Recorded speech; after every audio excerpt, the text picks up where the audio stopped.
السلام علیکم ورحمۃ اللہ وبرکاتہ۔ الحمد للہ رب العالمین وصلی اللہ وسلم وبارک علی عبدہ ورسولہ محمد وعلی آلہ وصحبہ اجمعین وعلی من تبعہم بإحسان الی یوم الدین، اما بعد۔ حیاکم اللہ۔ ناظرین کرام، آپ سب کا خیر مقدم ہے۔ کل ہم لوگوں نے بحمد اللہ تعالی شیخ ابن عثیمین رحمۃ اللہ علیہ کی کتاب شرح اصول الایمان کے حوالے سے گفتگو شروع کی۔ شیخ عثیمین رحمۃ اللہ علیہ کے حوالے سے مختصر گفتگو ہم نے کی۔ پھر اسلامی عقیدہ، اس کی بنیاد علم توحید کی کچھ اہمیت کو ہم نے جانا، جس کو شیخ ابن عثیمین رحمۃ اللہ علیہ نے نقل کیا ہے، اور پھر اس کے بعد ہم نے دین اسلام کی خصوصیتوں اور خوبیوں کو جانا، اور پھر اس کے بعد ہم نے ارکان اسلام کو قدر تفصیل کے ساتھ جانا، اور ہر رکن کے کیا ثمرات ہیں، کیا فوائد ہیں، اس کو بھی ہم نے جانا۔ اب آج کے درس میں ہم باذن اللہ اپنی گفتگو کو آگے بڑھاتے ہیں۔ شیخ ابن عثیمین رحمۃ اللہ تعالی علیہ نے ارکان اسلام کے بعد انہوں نے جو چیز ذکر کی ہے وہ ارکان ایمان ہے۔ ارکان ایمان جو ہماری گفتگو کا اصل موضوع ہے، شیخ ابن عثیمین رحمۃ اللہ علیہ نے اس سے قبل اسلامی عقیدے کی حوالے سے ذکر کیا کہ یہ جو ارکان ایمان ہیں یہ عقیدے کی بنیادیں ہیں، 6 بنیادیں ہیں عقیدے کی۔ اور ناظرین، ہم نے ہمارے پہلے درس میں جانا کہ عقیدہ کسے کہتے ہیں، اس میں یہ بات آپ کے سامنے آئی تھی کہ عقیدے کا معنی مفہوم بہت وسیع ہے۔ ان میں سے سب سے اہم چیز ہے ارکان ایمان۔ یہ 6 بنیادیں ہیں جو اس عقیدے کی اسس ہیں، بنیادیں ہیں جس پر عقیدے کی عمارت قائم ہے، اور اس کے علاوہ غیبی امور ہیں، اور ہر وہ بات جو کتاب و سنت پہ وارد ہے جس کی ہم تصدیق کرتے ہیں، تسلیم کرتے ہیں، اور دل میں اس پر یقین رکھتے ہیں، مانتے ہیں، وہ ساری چیزیں عقیدہ کہلاتی ہیں۔ بالخصوص جو اس کی بنیادیں ہیں، ارکان ہیں، وہ یہ 6 ارکان ہیں جو آپ کے سامنے آئے۔ اللہ تبارک و تعالیٰ پر ایمان، اس کے فرشتوں پر ایمان، اس کی کتابوں پر ایمان، اس کے رسولوں پر ایمان، قیامت کے دن پر ایمان، اور اچھی بری تقدیر پر ایمان، یہ 6 ارکان ہیں۔ پچھلے درس میں ہم نے ارکان اسلام کو جانا۔ ارکان اسلام کیا ہے؟ اسلام کی وہ بنیادیں جس پر اسلام قائم ہے۔ ارکان ایمان، ایمان کی وہ بنیادیں جن پر ایمان قائم ہے۔ اور اسلام اور ایمان میں فرق بھی ہم نے پچھلے درس میں جانا۔ ناظرین، آئیے اپنی گفتگو کو ہم آگے بڑھاتے ہیں۔ شیخ ابن عثیمین رحمۃ اللہ علیہ نے یہ جو 6 ارکان ایمان ہیں، اس حوالے سے یہ گفتگو کی ہے کہ کیا یہ 6 ارکان قرآن مجید میں مذکور ہیں؟ کیا قرآن میں ان کا ذکر آیا ہے؟ جواب ہے ہاں، قرآن مجید میں ارکان ایمان کا ذکر آیا ہے۔ سورہ بقرہ آیت نمبر 177 میں اللہ سبحانہ و تعالیٰ کہتا ہے: لیس البر ان تولوا وجوہکم قبل المشرق والمغرب ولكن البر من آمن بالله واليوم الآخر والملائکۃ والکتاب والنبیین۔ اللہ سبحانہ و تعالیٰ نے اس آیت کریمہ میں کہا کہ نیکی یہ نہیں ہے کہ تم اپنا منہ مشرق یا مغرب کی طرف کر لو، بلکہ نیکی تو یہ ہے جو ایمان لائے اللہ پر، قیامت کے دن پر، فرشتوں پر، کتابوں پر اور نبیوں پر۔ یعنی ناظرین، 5 ارکان کو اللہ سبحانہ و تعالیٰ نے اس ایک آیت میں ذکر کر دیا۔ ایک رکن جو باقی رہ گیا وہ کیا ہے؟ تقدیر۔ اللہ سبحانہ و تعالیٰ نے اسے سورہ قمر میں بیان کیا۔ اللہ تبارک و تعالیٰ کہتا ہے آیت نمبر 49 اور 50 میں: اِنَّا كُلَّ شَيْءٍ خَلَقْنَاهُ بِقَدَرٍ وَمَا أَمْرُنَا إِلَّا وَاحِدَةٌ كَلَمْحٍ بِالْبَصَرِ۔ اللہ تعالیٰ کہتا ہے ہم نے ہر چیز کو ایک مقرر اندازے کے مطابق پیدا کیا ہے، یعنی تقدیر۔ اللہ سبحانہ و تعالیٰ نے ہر چیز کی تقدیر متعین کر رکھی ہے۔ یہ 2 آیتیں ہیں۔ ان 2 آیتوں میں اللہ سبحانہ و تعالیٰ نے ارکان ایمان کا ذکر کیا ہے۔ سورہ بقرہ کے آیت نمبر 177 میں 5 ارکان ذکر کر دیے گئے۔ نیکی کیا ہے؟ اللہ تعالیٰ نے اس کے بعد ان 5 ارکان کو ذکر کیا، اور سورہ قمر کی آیت نمبر 49 میں اللہ سبحانہ و تعالیٰ نے تقدیر کا ذکر کیا اور کہا کہ ہم نے ہر چیز کو ایک اندازے کے مطابق یعنی تقدیر کے ساتھ پیدا کیا ہے۔ ناظرین، یہ قرآن مجید کی دلیل ہے ارکان ایمان کے حوالے سے۔ سنت میں اس کی کیا دلیل ہے کہ ارکان ایمان 6 ہیں؟ صحیح مسلم کی حدیث نمبر 8، اللہ کے نبی علیہ الصلاۃ والسلام کے پاس عمر بن خطاب رضی اللہ عنہ کہتے ہیں کہ حضرت جبریل علیہ السلام آئے انسانی شکل میں، اور اللہ کے نبی علیہ الصلاۃ والسلام کے سامنے وہ بیٹھ گئے گھٹنے سے گھٹنا ملا کر اور آپ کے رانوں پر ہاتھ رکھا اور اللہ کے نبی صلی اللہ علیہ وسلم سے سوالات کیے۔ انہی سوالات میں سے یہ سوال تھا کہ ایمان کیا ہے، ایمان کی ہمیں خبر دیں۔ تو اللہ کے نبی نے کہا تھا ایمان الایمان ان تؤمن باللہ وملائکتہ وکتبہ ورسلہ والیوم الآخر وتؤمن بالقدر خیرہ وشرہ۔ آپ نے حضرت جبریل کے سوال کے جواب میں کہا ایمان یہ ہے کہ تم ایمان لاؤ اللہ پر، اس کے فرشتوں پر، اس کی کتابوں پر، اس کے رسولوں پر، والیوم الآخر آخرت کے دن پر، وتؤمن بالقدر خیرہ وشرہ، اور تقدیر پر ایمان لاؤ، اچھی ہو کہ بری ہو۔ اللہ کے نبی نے حضرت جبریل کے سوال پر ایمان کیا ہے، ایمان کے بارے میں خبر دیجئے، اللہ کے نبی نے ایمان کے 6 بنیادوں کو واضح کیا۔ یہ سنت سے دلیل ہے کہ ارکان ایمان 6 ہیں اور یہ عقیدے کی بنیادیں ہیں۔ شیخ ابن عثیمین رحمۃ اللہ علیہ نے اس کے بعد سب سے پہلے رکن کا تذکرہ کیا ہے۔ سب سے پہلا رکن کیا ہے؟ اللہ سبحانہ و تعالیٰ پر ایمان، اللہ تبارک و تعالیٰ پر ایمان۔ شیخ ابن عثیمین رحمۃ اللہ علیہ کہتے ہیں اللہ تبارک و تعالیٰ پر ایمان 4 چیزوں کے ساتھ مکمل ہوتا ہے۔ اگر یہ 4 چیزیں پائی جاتی ہیں تب ہمارا ایمان اللہ سبحانہ و تعالیٰ پر مکمل ہوتا ہے۔ اللہ تبارک و تعالیٰ کے وجود پر ایمان، ربوبیت پر ایمان، الوہیت پر ایمان اور اسماء و صفات پر ایمان۔ یہ 4 چیزیں ہیں۔ شیخ ابن عثیمین رحمۃ اللہ علیہ کہتے ہیں یہ 4 چیزیں جب جمع ہو جاتی ہیں تو پہلا رکن ہمارا پورا ہوتا ہے اللہ پر ایمان۔ 4 چیزیں۔ پہلی چیز شیخ عثیمین رحمۃ اللہ علیہ کہتے ہیں الایمان بوجود اللہ تعالی، اللہ تبارک و تعالیٰ کے وجود پر ایمان، کہ اللہ سبحانہ و تعالیٰ کی ذات حقیقی ہے، اس کا وجود ہے۔ ایسا نہیں ہے جیسے ملحدین کہتے ہیں، وہ لوگ جو رب ہی کو نہیں مانتے، جو کہتے ہیں رب نامی کوئی چیز ہی نہیں ہے، یہ کائنات خود بخود ہے، یہاں جو کچھ ہے وہ خود بخود ہے، اور وہ سمجھتے ہیں کہ یہ کائنات محض ایک حادثہ ہے، ایک اتفاق ہے، اس کے پیچھے کوئی خالق اور مالک نہیں ہے۔ شیخ عثیمین رحمۃ اللہ علیہ کہتے ہیں اللہ پر ایمان کی پہلی بنیاد ہے اللہ کے وجود پر ایمان لاؤ کہ اللہ تبارک و تعالیٰ کا وجود ہے، وہ حقیقت میں ہے، وہ معبود ہے، وہ خالق ہے، اس پر ایمان لایا جائے۔ سوال یہ پیدا ہوتا ہے اللہ تبارک و تعالیٰ کے جب وجود کی بات آتی ہے اس کے وجود کے کیا دلائل ہیں؟ کیا دلائل ہیں کہ اللہ تبارک و تعالیٰ کی ذات حقیقی ہے، اس کا وجود ہے، وہ کوئی وہم اور خیال نہیں ہے، ہمارا نظریہ نہیں ہے، بلکہ حقیقت میں اس کا وجود ہے، حقیقت میں وہ خالق و مالک ہے۔ شیخ عثیمین رحمۃ اللہ علیہ کہتے ہیں اس کے وجود کے 4 دلائل ہیں۔ پہلی دلیل ہے فطرت، دوسری دلیل ہے عقل، تیسری دلیل ہے شریعت، چوتھی دلیل ہے حس۔ یہ 4 چیزیں دلالت کرتی ہیں کہ اللہ تبارک و تعالیٰ کا وجود ہے، وہ حقیقت ہے، اللہ سبحانہ و تعالیٰ کا وجود وہم اور گمان اور خیال نہیں ہے۔ 4 چیزوں کو ہم جان لیتے ہیں ناظرین۔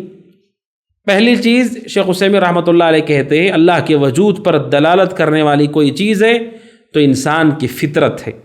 انسان کی فطرت یعنی اللہ سبحانہ و تعالیٰ نے انسانوں کو پیدا ہی ایسے کیا ہے کہ وہ اپنے نفس میں یہ مانتے ہیں کہ اس کائنات کا کوئی خالق اور مالک ہے، یہ ہماری فطرت میں ہے۔ کوئی بھی بچہ پیدا ہوتا ہے اسی فطرت پر پیدا ہوتا ہے، بغیر اسے تعلیم دیے کہ، بغیر اس کی تفکیر اور سوچ کے، اس کی سمجھ بوجھ کے بغیر ہی اللہ نے انسانوں کے دلوں میں رکھا ہے کہ خالق کا وجود ہے۔ اس کی دلیل کیا ہے؟ اللہ کے نبی علیہ الصلاۃ والسلام فرماتے ہیں، صحیح بخاری کی روایت ہے، حدیث نمبر 1358 1358، اللہ کے نبی علیہ الصلاۃ والسلام فرماتے ہیں ما من مولود الا یولد علی الفطرہ فابواہ یہودانہ او ینصرانہ او یمجسانہ۔ اللہ کے نبی فرماتے ہیں علیہ الصلاۃ والسلام کہ ہر بچہ جو پیدا ہوتا ہے وہ فطرت پر پیدا ہوتا ہے، اس کے ماں باپ اسے یہودی، نصرانی اور مجوسی بنا دیتے ہیں۔ کیا مطلب ہے؟ اللہ تبارک و تعالیٰ جس بچے کو بھی دنیا میں بھیجتا ہے اس کی فطرت سلیم ہوتی ہے، اس کی فطرت میں ہوتا ہے اس کائنات کا کوئی خالق و مالک ہے، لیکن اس کے ماں باپ اس کی تربیت کرتے ہیں اس مذہب پر جس پر وہ ہوتے ہیں۔ اگر ماں باپ یہودی ہیں تو اسے یہودی بنا دیتے ہیں، ماں باپ اگر نصرانی ہیں تو اسے نصرانی بنا دیتے ہیں، ماں باپ اگر مجوسی ہیں تو اسے مجوسی بنا دیتے ہیں، ورنہ فطرت میں انسان یہ جانتا ہے کہ اللہ تبارک و تعالیٰ کا وجود ہے۔ اسے ثابت کرنے کے لیے الگ دلائل اور جو کچھ براہین موجود ہیں سو ہیں، اس کا نفس، اس کی فطرت دلالت کرتی ہے کہ اللہ سبحانہ و تعالی موجود ہے۔ دوسری دلیل ہے جو شیخ عثیمین رحمۃ اللہ علیہ کہتے ہیں اللہ کے وجود کی عقل، انسان کی عقل بھی دلالت کرتی ہے کہ اللہ تبارک و تعالیٰ کا وجود ہے۔ ہماری جو عقل ہے اس عقل میں بھی یہ بات سمجھ میں آتی ہے کہ کوئی بھی چیز جو ہمارے سامنے ہے وہ خود بخود نہیں ہے۔ آپ کے پاس جو کچھ ہے، مثلاً آپ کے پاس موبائل فون ہے، یہ موبائل فون کے حادثاتی طور پر آپ کے ساتھ، آپ کے سامنے تیار ہو کر موجود ہو گیا، یا پھر وہ مختلف مراحل سے گزر کر آپ کے ہاتھ تک پہنچا ہے۔ اس کے بنانے والے، اسے تیار کرنے والے، اس کی کمیوں کو پورا کرنے والے، پھر اسے بیچنے والے ہوتے ہیں، تب جا کر وہ موبائل آپ کے ہاتھ میں ہے۔ ہم جو کھانا کھاتے ہیں، ہم جو روٹی کھاتے ہیں، کیا وہ روٹی اچانک ہمارے سامنے ظاہر ہوتی ہے یا اس کے پیچھے وہ مراحل ہوتے ہیں جہاں سے وہ گزر کر آتی ہے کہ اسے کوئی بوتا ہے، پہلے کسان بیج کی شکل میں اسے زمین میں دفن کرتا ہے، پھر وہ پودا کی شکل اختیار، اور پھر وہ کھیتی ہوتی ہے، پھر کھیتی کو کاٹا جاتا ہے، پھر اس سے اناج کو الگ کیا جاتا ہے، پھر اس سے آٹا بنایا جاتا ہے، پھر اس آٹے سے روٹی تیار کی جاتی ہے۔ جو روٹی ہے وہ بھی خود بخود نہیں ہے، اس کے پیچھے مراحل ہیں، اس کے پیچھے محنت کرنے والے ہیں۔ اس لیے شیخ عثیمین رحمۃ اللہ علیہ کہتے ہیں کہ اگر کوئی آدمی کسی خوبصورت محل کو دیکھے، آلائش اور نعمتوں سے بھرپور، اور یہ کہہ دے کہ یہ محل خود بخود وجود میں آ گیا، تو یہ عقل میں آنے والی بات نہیں ہے۔ یہ محل بنا ہے، اس کی خوبصورتی ہے، اس کا مطلب اس کے پیچھے لوگ ہیں جنہوں نے اسے تعمیر کیا ہے، اسے بنایا ہے، سنوارا ہے۔ تو اتنی بڑی کائنات، اتنا بڑا نظام، سورج اور چاند، آسمان، زمین، سمندر اور پہاڑ اور ہوائیں اور انسان اور جانور اور چرند اور پرند، اور وہ اس قدر بہترین نظم کے ساتھ چل رہے ہیں، تو یقیناً اس کے پیچھے کوئی ذات ہے جو ان ساری چیزوں کو قابو کیے ہوئے ہے، ان ساری کائنات کے نظام کو چلانے والی کوئی ذات ہے۔ انسان کی عقل بھی دلالت کرتی ہے۔ اسی لیے ایک مشہور مناظرہ ہے کہ بعض اہل علم کے پاس کچھ لوگ آئے جو ملحدین تھے، رب کے وجود کے منکر تھے، وہ مناظرے کو تاخیر سے پہنچے، ڈیبیٹ کے لیے تاخیر سے پہنچے۔ وہ لوگ انتظار میں تھے جو ملحد تھے۔ ملحدوں نے کہا ہم آپ کے انتظار میں تھے، آپ نے تاخیر کر دی۔ تو انہوں نے کہا کہ معاملہ اصل یہ ہے کہ مجھے آنے میں تاخیر ہو گئی، پھر میں سمندر کے کنارے گیا، وہاں پر ایک درخت تھا، درخت خود بخود وہ لکڑیوں میں تبدیل ہو گیا، وہ لکڑیاں جہاز میں تبدیل ہو گئیں، اور اس جہاز میں بیٹھ کر کے میں یہاں تک پہنچا ہوں۔ تو ملحدوں نے کہا کہ ایسا کیسے ممکن ہے کہ آپ درخت کے پاس گئے، درخت لکڑیوں میں بدل گیا، لکڑیاں جہاز میں بدل گئیں، اور آپ اس میں سوار ہو کر آ گئے۔ تو انہوں نے فوراً کہا جب درخت کا لکڑیوں میں اچانک تبدیل ہونا یہ ممکن نہیں ہے، تو اتنے بڑے نظام کا اس خوبصورتی کے ساتھ، اس بہتر انداز کے ساتھ چلنا بھی ممکن نہیں، اس کے پیچھے بھی خالق ہے۔ جیسے تم یہ جانتے ہو کہ کشتی بنانے والا کوئی ہوگا تب کشتی بنے گی، اسی طرح اس نظام کے پیچھے بھی کوئی ہے جو اس نظام کو چلاتا ہے۔ تو انسان کی عقل بھی دلالت کرتی ہے اگر ہمارے پاس صحیح عقل سمجھ ہو۔ اللہ سبحانہ و تعالیٰ نے اس بات کا ذکر کیا سورہ طور میں۔ اللہ تبارک و تعالیٰ کہتا ہے سورہ طور آیت نمبر 35 میں، ام خلقوا من غیر شیء ام هم الخالقون۔ اللہ تعالیٰ کہتا ہے کیا یہ لوگ بغیر کسی خالق کے خود بخود پیدا ہو گئے یا یہ خود اپنے خالق ہیں؟ قرآن مجید یہ سوال کرتا ہے، اور ہر وہ شخص جو ملحد ہے وہ اس سوال پر غور کرے، جو اللہ کے وجود کو ہی نہیں مانتا وہ اس سوال پر غور کرے۔ اللہ کہتا ہے ام خلقوا من غیر شیء، کیا وہ بغیر خالق کے پیدا ہو گئے، کوئی ان کا خالق ہی نہیں ہے، یا انہوں نے اپنے آپ کو پیدا کیا ہے؟ دو باتیں ہو سکتی ہیں، یا تو ہم نے ناظرین خود کو پیدا کر لیا ہے، اور ایسا کوئی نہیں ہے کائنات میں جو یہ دعویٰ کرے کہ میں نے اپنے آپ کو خود بنا لیا ہے۔ جب آپ نے اپنے آپ کو خود نہیں بنایا، اس کا مطلب کوئی اور ہے جس نے آپ کو بنایا ہے۔ اس کے علاوہ کوئی تیسری بات نہیں ہو سکتی ہے۔ یا تو ہم خود خالق ہیں، اگر ہم خالق نہیں ہیں اس کا مطلب ہم مخلوق ہیں۔ اللہ سبحانہ و تعالیٰ نے ہمیں پیدا کیا ہے، یہ اللہ سبحانہ و تعالیٰ کا ارشاد ہے۔ یہی وجہ ہے اللہ کے نبی علیہ الصلوۃ والسلام کی ایک صحابی حضرت جبیر بن مطعم رضی اللہ تعالیٰ عنہ، ان کے حوالے سے روایت ہے کہ جبیر بن مطعم رضی اللہ تعالیٰ عنہ نے اللہ کے نبی علیہ الصلوۃ والسلام کو قرآن مجید کی آیت پڑھتے ہوئے سنا، سورہ طور کی آیتوں کی تلاوت سنی، ام خلقوا من غیر شیء ام هم الخالقون ام خلقوا السماوات والارض بل لا یوقنون ام عندهم خزائن ربک ام هم المسیطرون۔ اللہ سبحانہ وتعالیٰ کہتا ہے کہ یہ لوگ بغیر کسی خالق کے پیدا ہو گئے، یا انہوں نے خود اپنے آپ کو پیدا کیا خالق ہیں، یا انہوں نے زمین و آسمان کو پیدا کیا ہے، بلکہ یہ لوگ یقین نہیں رکھتے کیا ان لوگوں کے پاس تمہارے رب کے خزانے ہیں یا انہیں ان پر ان کا حکم چلتا ہے۔ اللہ سبحانہ وتعالیٰ کی قرآن مجید کی ان آیتوں کو جبیر بن مطعم رضی اللہ تعالیٰ عنہ نے سنا، کہتے ہیں جب میں نے ان آیتوں کو سنا تو کہتے ہیں سبحان اللہ، میرا معاملہ یہ تھا، قریب تھا کہ میرا دل نکل کر کے اڑ جاتا ہے، اس لیے کہ اللہ سبحانہ وتعالیٰ نے اتنی اہم باتیں اس میں بیان کی ہیں۔ یا تم خالق ہو یا تم مخلوق ہو، کیا تم نے زمین و آسمانوں کو پیدا کیا ہے؟ جواب ہے کہ زمین و آسمان کو ہم نے پیدا نہیں کیا ہے، اس کا مطلب کوئی اور ہے جس نے اس کو پیدا کیا ہے۔ اللہ سبحانہ وتعالیٰ کی ان دلائل سے پتہ چلتا ہے۔ یہ بخاری کی روایت ہے، حدیث نمبر 4023، جس میں جبیر بن مطعم رضی اللہ تعالیٰ عنہ یہ واقعہ بیان کرتے ہیں کہ جب انہوں نے اللہ کے نبی علیہ الصلوۃ والسلام سے ان آیتوں کو سنا تو ایسا محسوس ہوا گویا کہ ان کا دل نکل کر کے اڑ جائے گا۔ تو شیخ ابن عثیمین رحمۃ اللہ علیہ نے اللہ سبحانہ وتعالیٰ کے دلائل، وجود کے دلائل میں دوسری دلیل ذکر کی، وہ ہے عقل، کہ انسان کی عقل بھی دلالت کرتی ہے کہ اللہ سبحانہ وتعالیٰ کا دل ہے، اللہ سبحانہ وتعالیٰ کا وجود ہے۔ اس کے بعد تیسری چیز جو اللہ تبارک و تعالیٰ کے وجود پر دلالت کرتی ہے وہ ہے شریعت، وہ ہے شریعت۔ جتنی آسمانی کتابیں ہیں جو پائی جاتی ہیں وہ ساری کی ساری آسمانی کتابیں اس بات کو صراحت کے ساتھ بیان کرتی ہیں کہ اس کائنات کا خالق ہے۔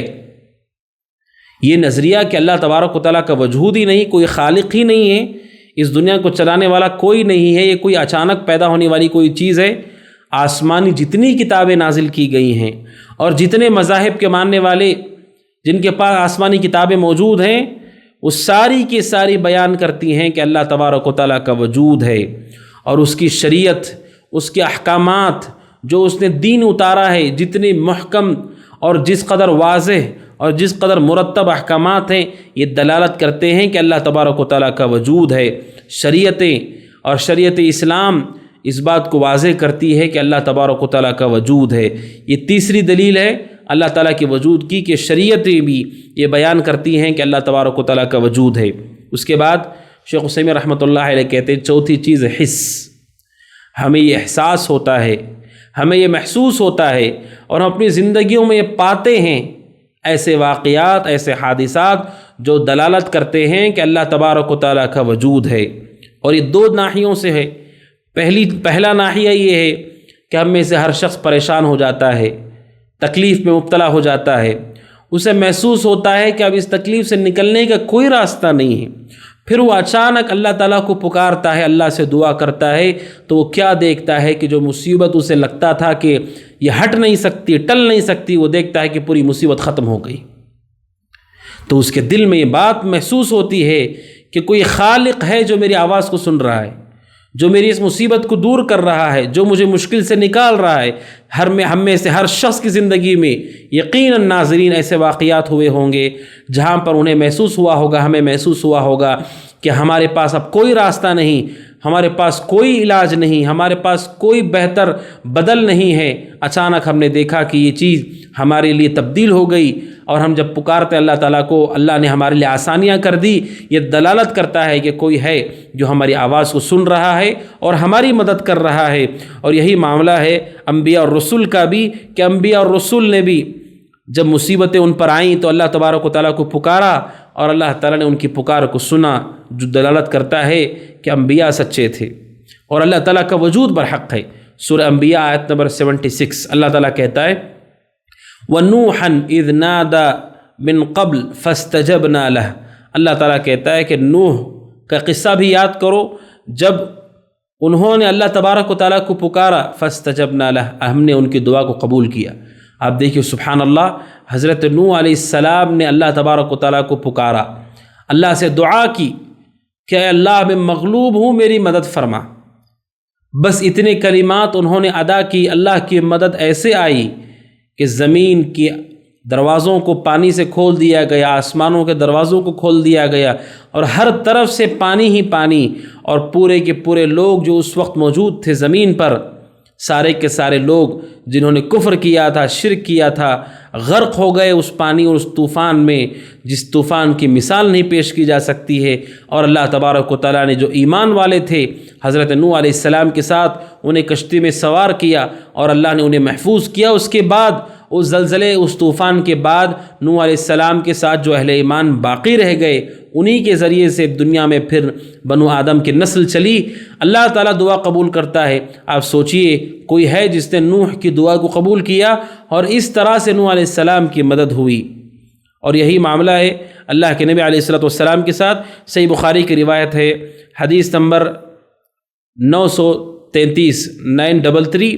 اللہ کے نبی علیہ السلام کے پاس انس بن مالک رضی اللہ عنہ کہتے ہیں اللہ کے نبی خطبہ دے رہے تھے، ایک دیہاتی اللہ کے نبی کے پاس آیا، دیہاتی شخص، اور آ کر کہا اللہ کے نبی مال و متاع تباہ ہو گیا، گھر والے بھوکے اور پیاسے ہیں، اے اللہ کے نبی بارش کے لیے دعا کیجیے۔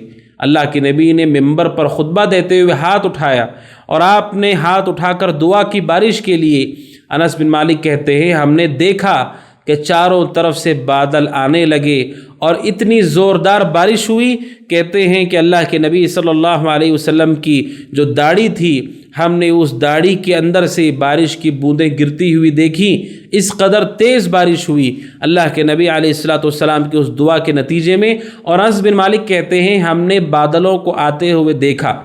مدینہ کے نواحی میں ایک پہاڑ ہے جس کا نام ہے جبل سلع، جبل سل جو آج بھی پہاڑ موجود ہے مدینہ میں، انس بن مالک کہتے ہیں اس کے پیچھے سے بادلوں کو آتے ہوئے ہم نے دیکھا۔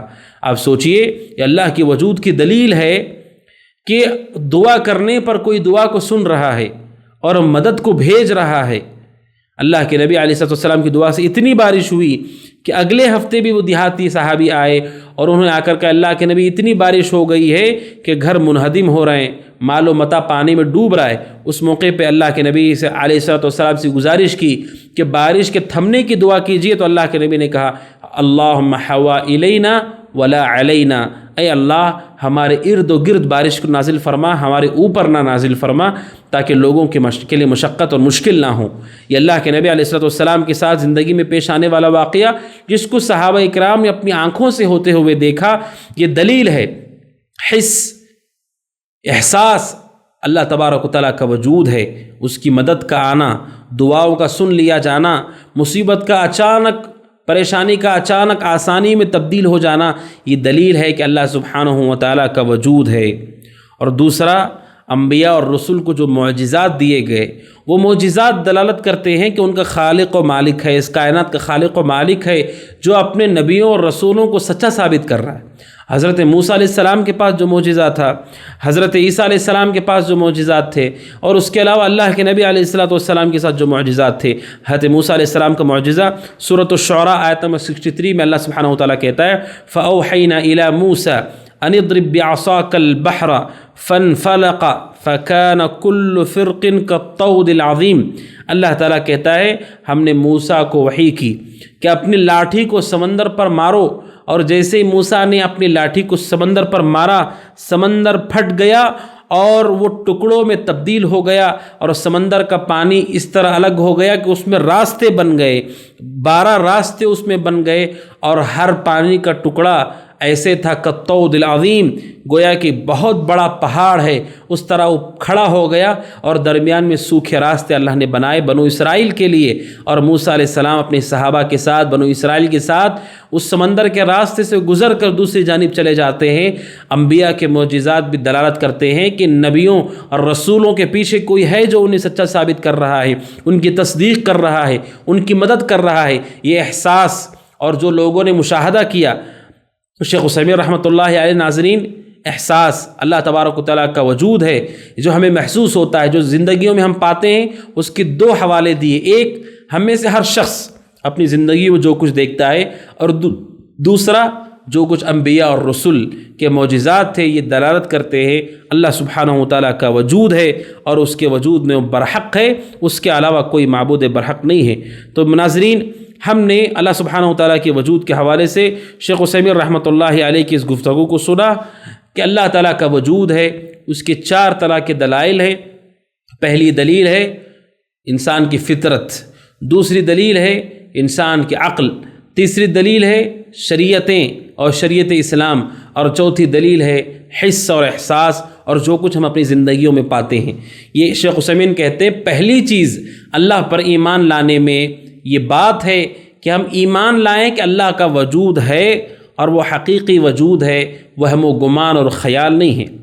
ناظرین، اب آگے بڑھتے ہیں۔ دوسری بات شیخ عثیمین رحمۃ اللہ علیہ کہتے ہیں اللہ تعالیٰ کے اوپر ایمان لانے کے لیے دوسری بات جس کا ماننا ضروری ہے وہ ہے الایمان بربوبیتہ، اللہ تعالیٰ کی ربوبیت پر ایمان رکھنا۔ کیا ایمان رکھنا؟ کہ اللہ سبحانہ و تعالیٰ ہی رب ہے، اس کا کوئی شریک نہیں ہے، اس کا کوئی مددگار نہیں ہے۔ شیخ عثیمین کہتے ہیں وحدہ الرب، ربوبیت کیا ہے؟ کہ ہم ایمان لائیں کہ اللہ تعالیٰ ہی ہمارا رب ہے، پالنہار ہے، خالق و مالک ہے، رازق ہے، اس کا کوئی شریک نہیں، پارٹنر نہیں، اور اس کا کوئی مددگار نہیں جو کائنات کا نظام چلانے میں اس کی مدد کرتا ہو۔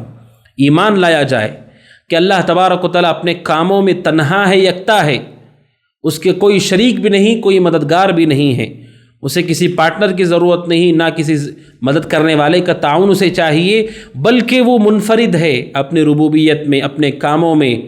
تخلیق، اللہ تبارک و تعالیٰ ہر چیز کا پیدا کرنے والا ہے۔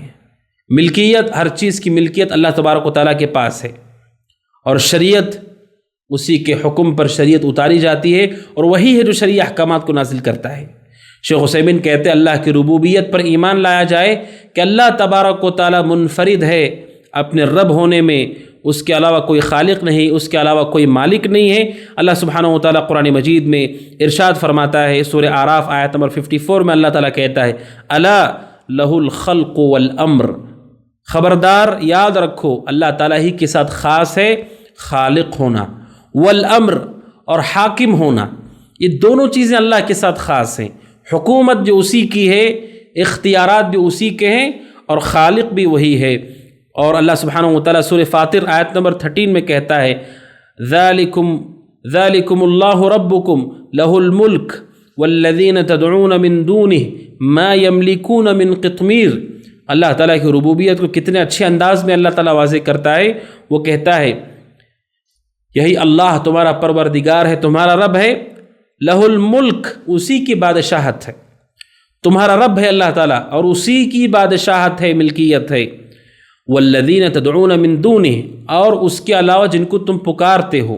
ناظرین، یہاں پر ہم رک کر ایک اہم مسئلے کو جان لیتے ہیں کہ اللہ سبحانہ و تعالیٰ کے ساتھ جو شرک ہوتا ہے اس کی مختلف اقسام ہیں، مختلف شکلیں ہیں، اور جن جن لوگوں کو اللہ کے ساتھ شریک کیا جاتا ہے ان کی طویل فہرست ہے۔ جن کو اللہ کے ساتھ شریک کیا جاتا ہے بسا اوقات وہ انسان ہوتے ہیں، بسا اوقات وہ جانور ہوتے ہیں، بسا اوقات وہ بے جان چیزیں ہوتی ہیں، بسا اوقات وہ وفات شدہ مرے ہوئے لوگ ہوتے ہیں، بسا اوقات دیگر ایسی چیزیں ہوتی ہیں کہ جنہیں ہم بسا اوقات سمجھتے ہیں کہ ان کا وجود بھی حقیقی نہیں ہے، خواب، خیال، وہم، اور اسی کو سمجھ لیا جاتا ہے کہ وہ معبود ہے۔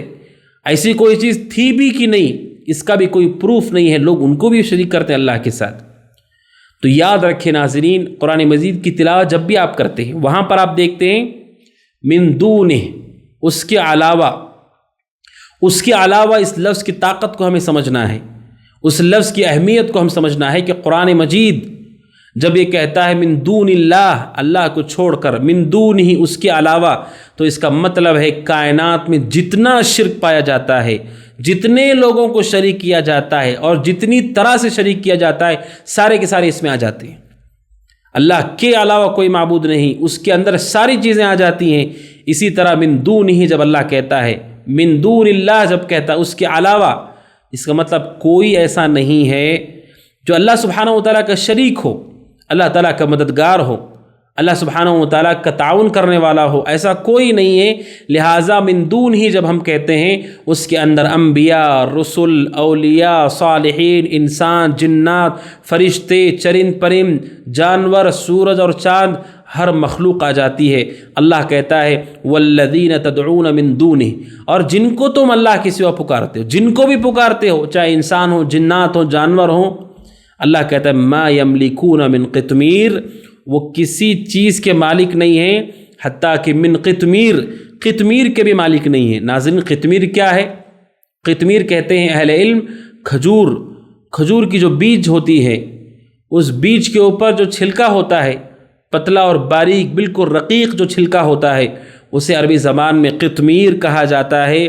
یعنی جن کو اللہ کے سوا ہم پکار رہے ہیں، ربوبیت پہ ان کا اتنا بھی حصہ نہیں ہے، وہ اتنے بھی خالق نہیں ہیں کہ وہ کھجور کے بیج پر جو چھلکا ہوتا ہے وہ بھی بنا کر دکھا سکے۔ جب وہ اتنی چھوٹی چیز کے خالق نہیں ہیں تو کائنات کے خالق کیسے ہو سکتے ہیں؟ ہمارے خالق کیسے ہو سکتے ہیں؟ زمین و آسمان کے خالق کیسے ہو سکتے ہیں؟ اور ناظرین، یہ آیت کریمہ ہمارے لیے بہت بڑی دلیل ہے ان لوگوں کو پہچاننے کے لیے جنہیں اللہ کے سوا شریک کیا جاتا ہے۔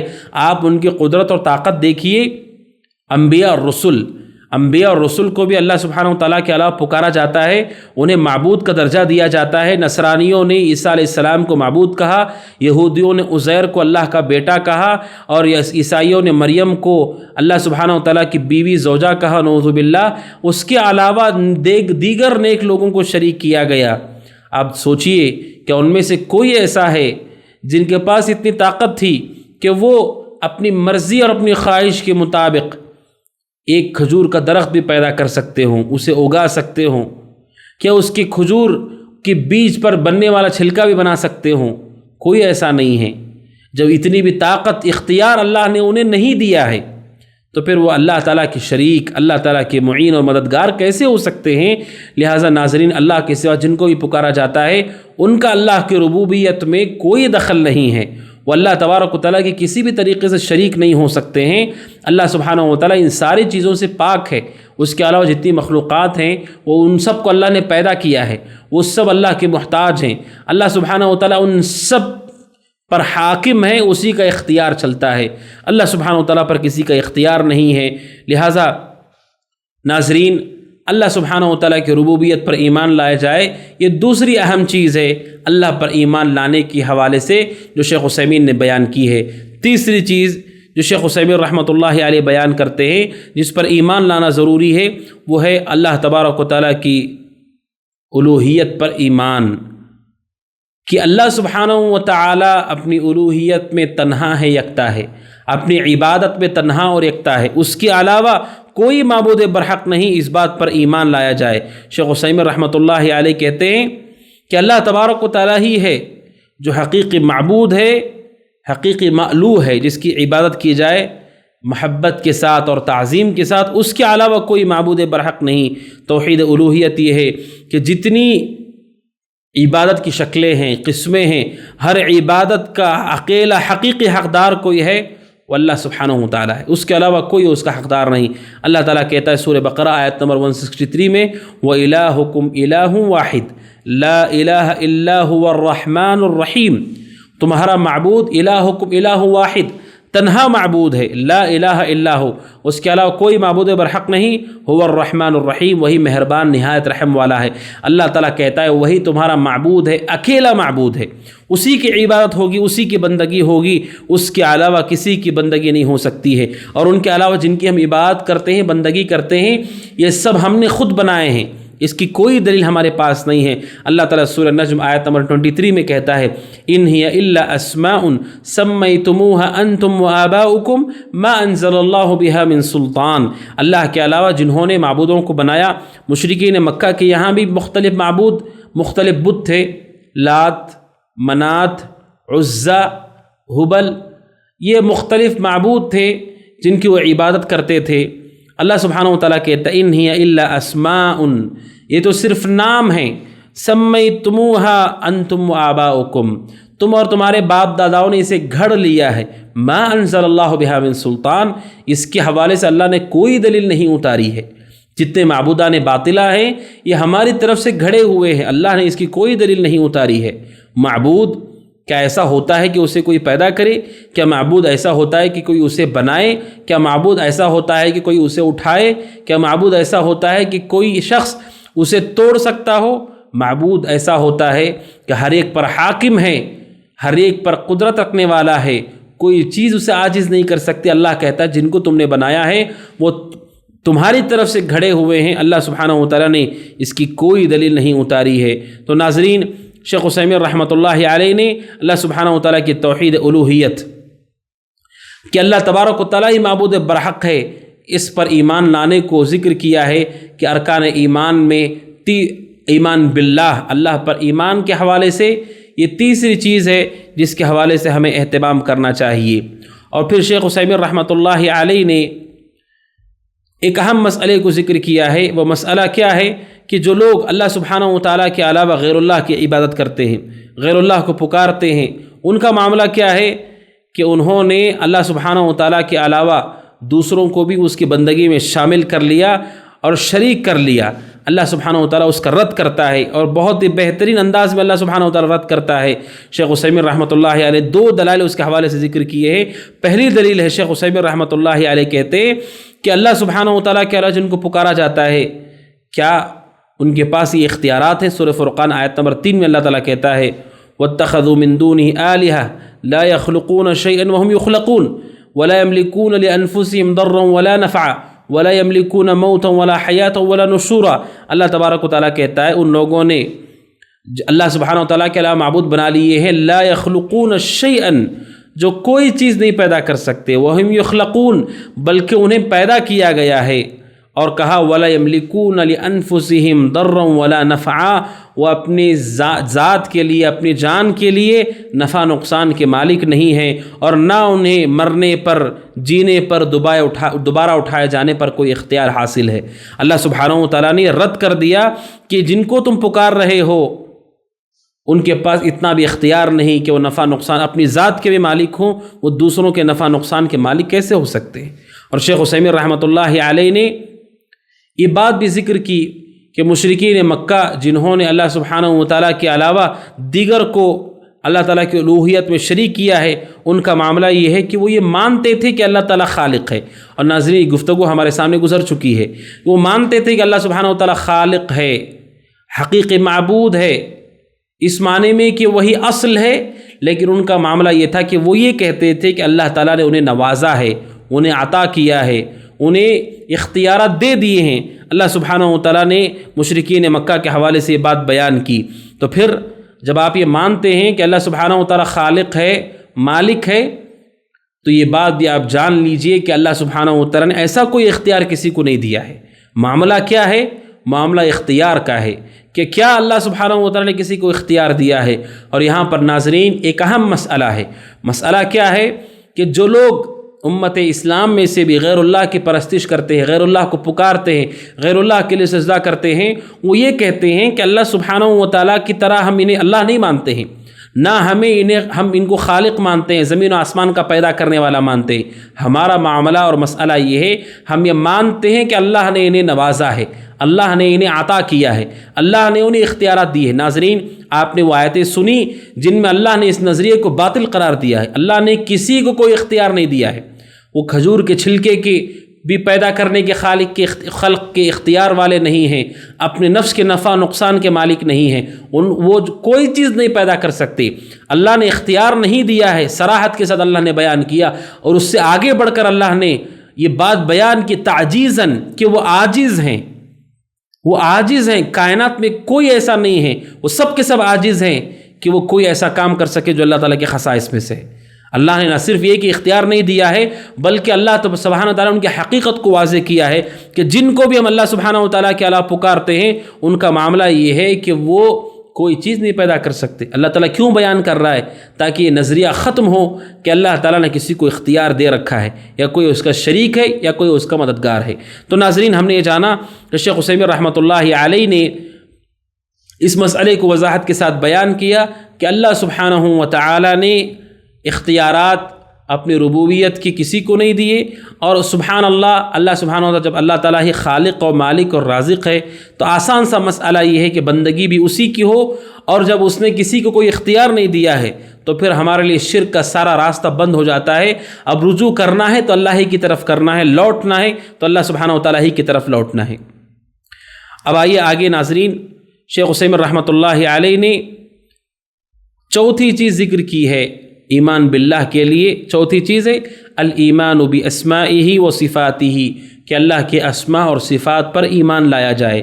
یہ شیخ عثیمین رحمۃ اللہ علیہ نے ذکر کیا، اور آپ جانتے ہیں یہ گفتگو ہمارے سامنے سے گزری اللہ تعالیٰ کے اسماء، اللہ تعالیٰ کے صفات کے حوالے سے، کہ اللہ کے نام ہیں اور اس کی اچھی صفات ہیں جو اس پر دلالت کرتی ہیں کہ اللہ تعالیٰ کتنا باکمال ہے، کتنا بہترین ہے۔ سورہ اعراف آیت نمبر 180 میں اللہ تعالیٰ کہتا ہے وَلِلَّهِ الْأَسْمَاءُ الْحُسْنَى فَادْعُوهُ بِهَا وَذَرُوا الَّذِينَ يُلْحِدُونَ فِي أَسْمَائِهِ سَيُجْزَوْنَ مَا كَانُوا يَعْمَلُونَ۔ اللہ کہتا ہے اور سب سے اچھے نام تو اللہ ہی کے لیے ہیں، لہٰذا ان ناموں سے اللہ کو پکارو۔ اور اللہ تعالیٰ کہتا ہے وہ لوگ جو میرے ناموں میں، اس کے ناموں میں ٹیڑھا راستہ اختیار کرتے ہیں، عنقریب ان کو چھوڑ دو، عنقریب وہ اپنی سزا کو پائیں گے۔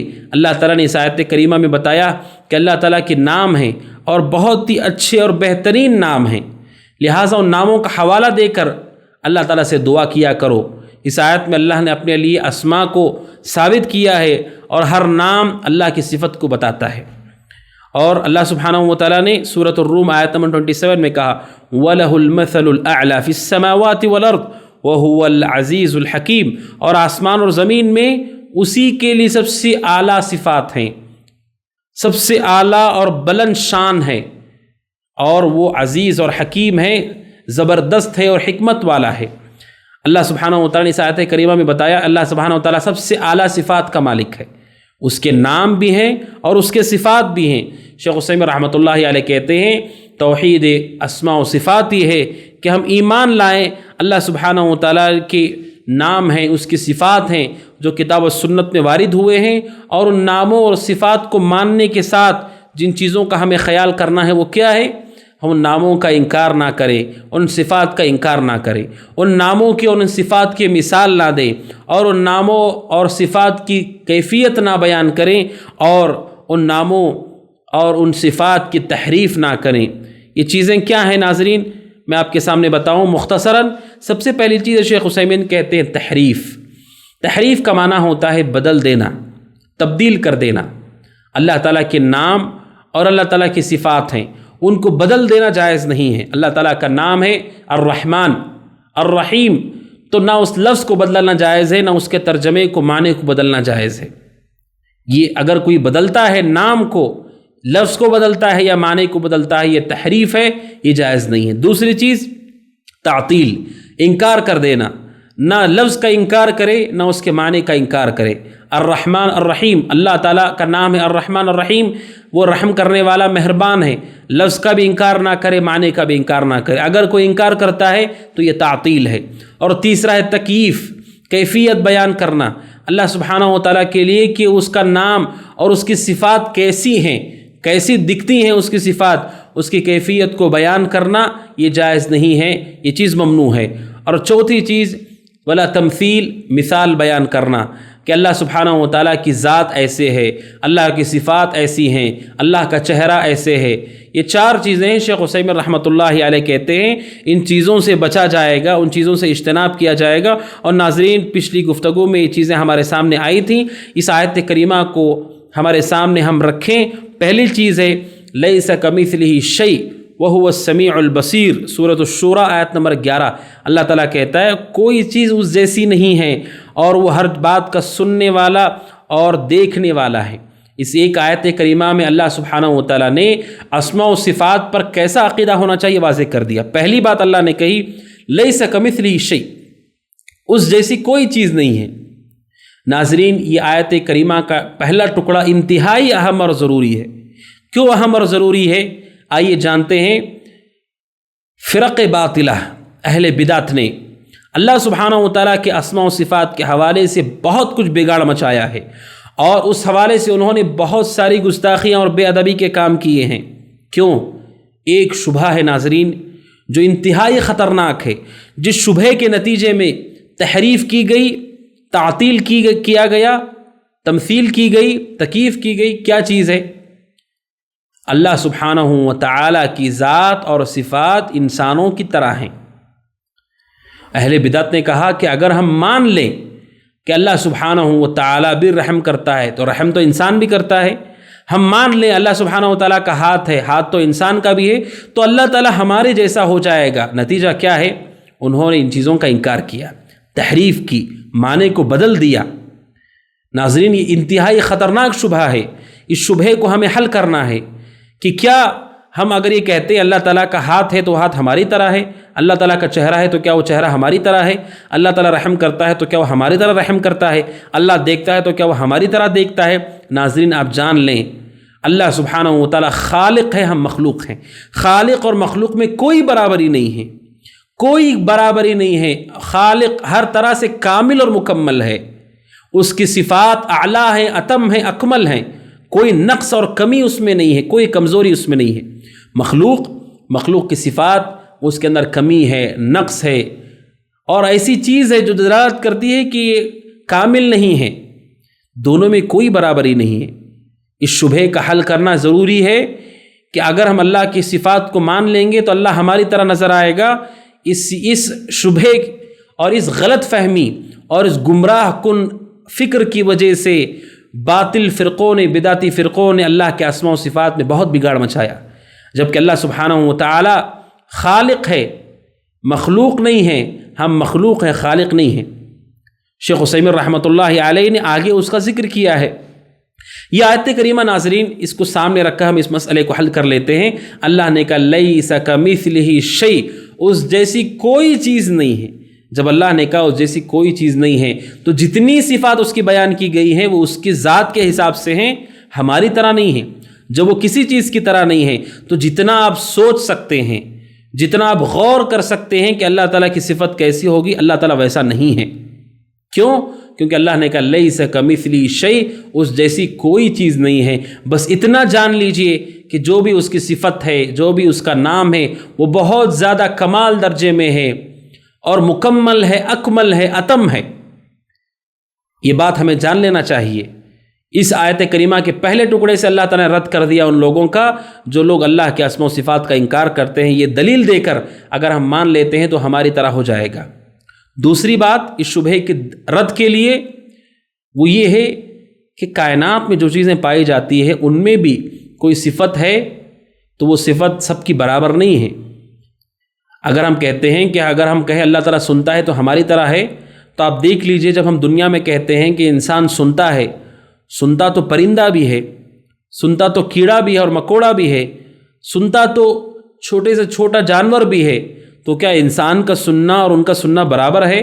جواب ہے نہیں۔ جواب ہے نہیں۔ جانور کے سننے اور انسان کے سننے میں بہت فرق ہے۔ تو پھر جب مخلوقات کے اندر یہ فرق پایا جاتا ہے کہ انسان کا سننا جانور کا سننا ایک جیسا نہیں ہے، تو پھر آپ سوچئے اللہ تعالیٰ جب کہتا ہے کہ وہ سنتا ہے اور ہم کہتے ہیں ہم بھی سنتے ہیں، تو ہمارے اور اس کے درمیان کتنا بڑا فرق ہے کہ اس کی کوئی انتہا ہی نہیں ہے، اس کی کوئی حد ہی نہیں ہے۔ وہ خالق ہے، ہم مخلوق ہے۔ اب دیکھیے اگر کوئی آدمی ایسا ہے جس کو اللہ سبحانہ و تعالیٰ نے عمر کی وہ مرحلہ عطا کیا ہے جس میں اس کی طاقت مضبوط ہو گئی ہے، اس کے پاس ہاتھ اور پیر ہیں اور وہ چل سکتا ہے، دوڑ سکتا ہے اور بھاگ سکتا ہے، اور وہیں پر ایک چھوٹا سا بچہ وہ بھی چل سکتا ہے، دوڑ سکتا ہے اور بھاگ سکتا ہے۔ لیکن جب ہم کہتے ہیں کہ وہ نوجوان بھاگ رہا ہے، وہ بچہ بھاگ رہا ہے، تو دونوں کے بھاگنے میں ہم فرق کچھ سمجھ کر ہی کہتے ہیں۔ بچے کا بھاگنا نوجوان کے بھاگنے کی طرح نہیں ہو سکتا ہے، جبکہ دونوں کے پاس پیر ہیں، لیکن دونوں کا پیر، دونوں کی قدرت، دونوں کی صلاحیت الگ الگ ہے، کیونکہ یہ نوجوان ہے، وہ بچہ ہے۔ جب مخلوق میں یہ فرق پایا جاتا ہے ناظرین، تو اللہ سبحانہ و تعالیٰ خالق ہے، تو مخلوق اور خالق میں کتنا فرق پایا جائے گا۔ اس مسئلے کو سمجھنا بہت ضروری ہے، اس لیے کہ اس کے نتیجے میں بہت ساری گمراہی ہوئی۔ آپ جانتے ہیں آج بھی کتنے ایسے لوگ ہیں وہ اللہ تعالیٰ کا ہاتھ ہے نہیں کہتے، اللہ کی قدرت ہے کہتے ہیں۔ جب حدیث آتی ہے اللہ کے نبی علیہ الصلوۃ والسلام کہتے ہیں اس ذات کی قسم جس کے ہاتھ میں میری جان ہے، وہ کہتے ہیں ہاتھ نہیں، قبضہ قدرت میں میری جان ہے۔ اللہ تعالیٰ نے آدم کو اپنے ہاتھ سے پیدا کیا، کہتے ہیں اللہ تعالیٰ نے آدم کو قدرت سے پیدا کیا۔ کیوں ہاتھ کا لفظ ہاتھ کیوں نہیں کہتے؟ کیونکہ انہیں یہ لگتا ہے کہہ دیں گے تو اللہ تبارک و تعالیٰ ہماری طرح ہو جائے گا، جبکہ اللہ تعالیٰ سورۃ الشورى کی آیت نمبر 11 میں کہتا ہے لیس کمثلہ شیء، آپ سوچ کر اندازہ نہیں کر سکتے کہ اللہ تعالیٰ کیسا ہے، اس جیسی کوئی چیز نہیں جس سامنے رکھ کر آپ کہہ سکیں کہ اللہ تعالیٰ ایسا ہے۔ اس کی صفات اعلیٰ، اکمل اور اتم ہیں۔ اور آگے کا وہ السمیع البصیر، اور وہ سنتا ہے اور دیکھتا ہے۔ یہاں پر ناظرین اللہ تعالیٰ نے اپنے لیے دو ناموں کو، دو صفات کو ثابت کیا ہے، اللہ سنتا بھی ہے اور دیکھتا بھی ہے۔ اس لیے کہ طبقہ ایسا ہے جنہوں نے ان چیزوں کا انکار کر دیا، انہوں نے کہا اللہ تعالیٰ کے پاس کوئی صفت نہیں پائی جاتی ہے۔ اللہ نے رد کیا اور کہا وہ سنتا بھی ہے اور دیکھتا بھی ہے۔ آپ مثال لیتے ہیں ناظرین السمیع، اللہ سبحانہ و تعالیٰ سنتا ہے، کیا ہمارا سننا اللہ کا سننا برابر ہے؟ ہمارے سننے کی حد ہے، اس کے علاوہ ہم نہیں سن سکتے۔ ہمارے سننے کی ایک حد ہے، انتہا ہے، اور ہم ایک ساتھ کئی چیزیں نہیں سن سکتے۔ ہم بہت زیادہ چیخ کر کے پکارا جائے یا بہت آہستہ پکارا جائے، دونوں کی وجہ سے ہمارا سننا ایک جیسا نہیں ہوگا۔ ہمارا سننا، جبکہ اللہ تبارک و تعالیٰ کا معاملہ کیا ہے، وہ ہر ایک کی آواز کو ایک ساتھ ایک وقت میں سنتا ہے، آوازیں اس پر اشتباہ پیدا نہیں کرتی ہیں۔ مخلوق 10-5 لوگ ہمیں ایک ساتھ پکارے، ہم ایک ساتھ سن نہیں پائیں گے کون کیا کہہ رہا ہے۔ اللہ سبحانہ و تعالیٰ ہے جو ایک ساتھ ساری آوازوں کو سنتا ہے، کوئی آواز اس پہ اشتباہ نہیں پیدا کرتی، قریب ہو کہ بعید ہو، قریب ہو کہ دور ہو، اللہ تعالیٰ ایک ساتھ ان کی آوازوں کو سنتا ہے۔ لہٰذا اللہ کی صفات ہماری صفات کی طرح نہیں ہیں، لہٰذا ہمیں ان چیزوں سے بچنا چاہیے۔ کن چیزوں سے؟ جن کا ذکر آیا کہ اللہ سبحانہ و تعالیٰ کے لیے کہ ہم اس کی اسماء و صفات کا انکار کر دیں، یہ درست نہیں ہے۔ ناظرین شیخ عثیمین رحمۃ اللہ علیہ کے کلام کی طرف آتے ہیں۔ شیخ عثیمین نے ایک فرقے کا ذکر کیا ہے، المعطلہ۔ المعطلہ وہ لوگ ہیں جنہوں نے اسماء و صفات کا انکار کیا۔ شیخ عثیمین رحمۃ اللہ علیہ نے ان پر رد کرتے ہوئے کہا کہ اگر وہ کہتے ہیں کہ اللہ تعالیٰ کی کوئی صفات نہیں ہے، کوئی نام نہیں ہے، ان کا ڈاؤٹ اور شبہ کیا ہے؟ اگر مان لیں گے تو انسانوں کی طرح دکھے گا۔ شیخ عثیمین کہتے ہیں پھر اس کا مطلب یہ ہے کہ وہ یہ کہنا چاہتے ہیں کہ اللہ سبحانہ و تعالیٰ کے کلام میں تضاد پایا جاتا ہے، ٹکراؤ پایا جاتا ہے۔ آپ کہتے ہیں کہ اللہ تعالیٰ کی کوئی نام اور صفات نہیں ہے، جبکہ اللہ سبحانہ و تعالیٰ نے خود قرآن مجید میں بیان کیا ہے کہ اس کی صفات ہیں، وہیں پر اس نے یہ بھی بیان کیا اس جیسی کوئی چیز نہیں ہے۔ آپ انکار کرتے ہیں یہ کہہ کر کے کہ اللہ سبحانہ و تعالیٰ کی جیسی کوئی چیز نہیں، لہٰذا کوئی صفات بھی نہیں ہو سکتی، تو یہ تناقض ہے، یہ ٹکراؤ ہے کہ اللہ سبحانہ و تعالیٰ نے اپنے ہی نفس کے لیے ایسی چیزیں بیان کی جس سے تشبیہ لازم آتی۔ کیا مطلب ہے؟ اس کلام کو تھوڑا سا ہم سمجھ لیں۔ شیخ عثیمین رحمۃ اللہ علیہ کہنا چاہتے ہیں اگر کوئی یہ کہتا ہے کہ اللہ تعالیٰ کی کوئی نام اور صفات نہیں ہے، کیونکہ نام اور صفات بیان کرنے سے اللہ تعالیٰ انسانوں کی طرح دکھے گا، مخلوق کی طرح دکھے گا، تو شیخ عثیمین کہتے ہیں اس کا مطلب یہ ہے کہ اللہ سبحانہ و تعالیٰ نے خود اپنی ذات کے بارے میں جب یہ کہہ دیا کہ وہ سنتا ہے، وہ دیکھتا ہے، اس کا ہاتھ ہے، اس کا چہرہ ہے، اس کا مطلب خود اللہ سبحانہ و تعالیٰ نے ایسی چیز بیان کر دی جسے تشبیہ لازم آتی ہے، وہ انسانوں کی طرح دکھ رہا ہے۔ نعوذ باللہ من ذالک۔ اللہ سبحانہ و تعالیٰ کے کلام میں کوئی تناقض نہیں ہے، اللہ سبحانہ و تعالیٰ اس سے پاک ہے۔ اللہ تعالیٰ نے واضح کیا ہے کہ اس کے صفات ہیں اور اللہ تعالیٰ کسی چیز کی طرح نہیں ہے، لہٰذا اس کے شاعر شان جو ہیں وہی اسی کے لیے ہے۔ اور دوسری طریقے سے شیخ عثیمین نے رد کیا جو آپ کے سامنے بات آئی کہ حتیٰ کہ مخلوق کے درمیان بھی، دو شخصوں کے درمیان، دو لوگ ہیں، دو لوگوں کا دیکھنا آپس میں بالکل برابر ایک جیسا نہیں ہوتا ہے۔ کسی کا دیکھنا تھوڑا زیادہ ہوتا ہے، کسی کا دیکھنا تھوڑا کم ہوتا ہے، کسی کی نگاہ کمزور ہوتی ہے، کسی کی نگاہ طاقتور ہوتی ہے۔ جب دو شخص کے درمیان آپس میں برابری نہیں ہے دیکھنے میں، سننے میں، تو پھر خالق اور مخلوق میں کیسے برابری ہو سکتی ہے؟ شیخ عثیمین نے وہ لوگ جو اسماء و صفات کا انکار کرتے ہیں ان کا رد کیا ہے۔ پھر شیخ عثیمین رحمۃ اللہ علیہ نے دوسرے فرقے پر رد کیا ہے، وہ مشبہہ۔ مشبہہ کون لوگ ہیں؟ جنہوں نے اللہ سبحانہ و تعالیٰ کے لیے تشبیہ پیش کی کہ اللہ سبحانہ و تعالیٰ اپنی مخلوق کی طرح دکھتا ہے۔ ان لوگوں کا معاملہ یہ ہے کہ انہوں نے اسماء و صفات کو مانا کہ ہاں اللہ کے نام ہے اور صفات ہیں، لیکن انہوں نے یہ سمجھا کہ وہ صفات مخلوق کے مشابہ ہیں۔ شیخ عثیمین رحمۃ اللہ ان پر رد کیا کہ یہ بھی باطل ہے۔ کیونکہ شریعت مطہرہ نے اس کو باطل قرار دیا۔ اللہ نے کہا اس جیسی کوئی چیز نہیں ہے، اور اللہ سبحانہ و تعالیٰ اس سے پاک ہے، پرے ہے کہ کوئی چیز اس جیسی ہوگی۔ اور شیخ عثیمین رحمۃ اللہ علیہ نے ایک اہم مسئلے کی طرف اشارہ کیا ہے، وہ مسئلہ کیا ہے کہ اللہ سبحانہ و تعالیٰ جب کوئی چیز اپنے بارے میں بیان کرتا ہے وہ زیادہ جانتا ہے، وہ زیادہ جانتا ہے۔ کیا مطلب ہے؟ ہمیں اللہ اس کے رسول سے آگے نہیں بڑھنا چاہیے۔ جب اس نے اپنے بارے میں ناموں کو اور صفات کو بیان کیا ہے کہ اس کا ذات ہے، اس کی ذات ہے، اس کا چہرہ ہے، اس کے ہاتھ ہے، وہ سنتا ہے، وہ دیکھتا ہے، وہ رحم کرتا ہے، وہ غصہ ہوتا ہے اور وہ کرم کرتا ہے، معاف کرتا ہے، یہ ساری صفات، یہ سارے نام اس کے اللہ تعالیٰ بہتر جانتا ہے، اس نے بیان کیا ہے۔ اس وجہ سے اپنے رائے، اپنی فکر اور اپنی بدعت کی وجہ سے اللہ سبحانہ و تعالیٰ کی اسماء اور صفات میں گمراہی سے بچنا چاہیے۔ اللہ سبحانہ و تعالیٰ کے کلام میں کوئی ٹکراؤ نہیں ہے، اللہ سبحانہ و تعالیٰ اس سے پاک ہے، پرے ہے۔ ناظرین، یہ 4 چیزیں تھیں جو شیخ عثیمین رحمۃ اللہ علیہ نے بیان کی۔ اللہ پر ایمان 4 چیزوں سے مکمل ہوتا ہے۔ اللہ کے وجود پر ایمان لایا جائے، اللہ سبحانہ و تعالیٰ کی ربوبیت پر ایمان لایا جائے، اللہ تعالیٰ کی الوہیت پر ایمان لایا جائے، اور اللہ سبحانہ و تعالیٰ کے اسماء و صفات پر ایمان لایا جائے۔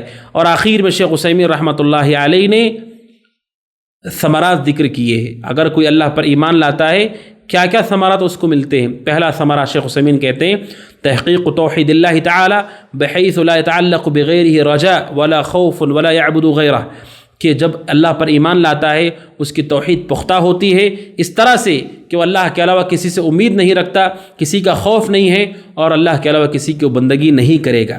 اور دوسرا فائدہ، دوسرا ثمرہ کیا ملتا ہے؟